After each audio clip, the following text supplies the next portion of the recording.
Mungkin saya sekarang ke Bapak Eko Listianto. Ya, jadi kalau tadi kita bicara tentang perbankan ya, apa yang akan terjadi dan masukan dari industri tentu saja menarik. Nah, sekarang dari sisi moneter tentu saja kalau kita lihat Pak Eko, ini moneter ini saat ini kan Bank Indonesia masih menjadi salah satu yang memberikan burden sharing kepada pemerintah ya.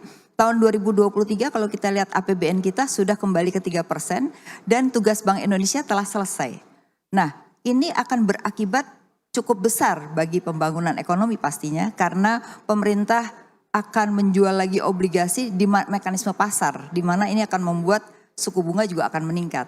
Padahal di satu sisi Bank Indonesia sekarang supaya bisa menjaga nilai tukar dan juga suku bunga yang seimbang. Nah, apa pendapat Mas Eko ketika kita bicara tentang di sektor moneter berusaha untuk menahan inflasi tapi dengan harga BBM ini juga kelihatannya inflasi akan naik sekitar 1,8% tadi Pak Jokowi mengatakan. Silakan.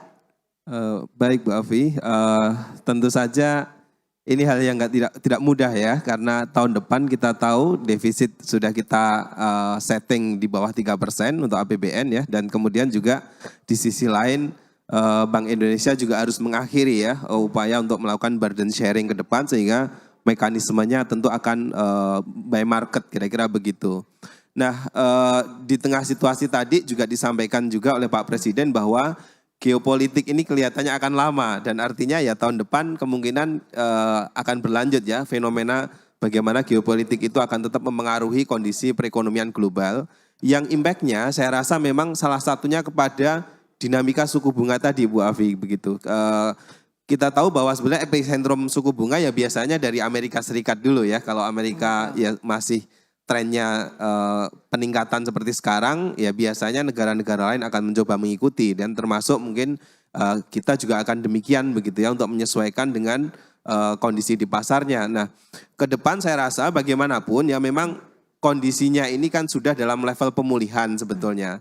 Ya pelan-pelan memang harus diupayakan bahwa ya kalau pulih ya jangan terus dibantu terus kira-kira begitu ya. Jadi aspek menghentikan burden sharing ini juga bagian dari komitmen bersama kan sebetulnya begitu. Dan juga untuk menjaga kredibilitas pasar ke depan begitu. Supaya nanti pasar ini memang ya katakanlah pelakunya ya kita harapkan nanti ya domestik tentu saja kita perbesar. Tapi juga kemudian asing juga kembali masuk ke pasar kita, meramaikan pasar kita. Dari situ kita berharap nanti bunga tadi ya atau yield tadi itu bisa ditekan sehingga bisa lebih efisien begitu untuk pembangunan Indonesia ke depan begitu. Oke, jadi tersetuju termasuk memberhentikan burden sharing di tahun depan ya.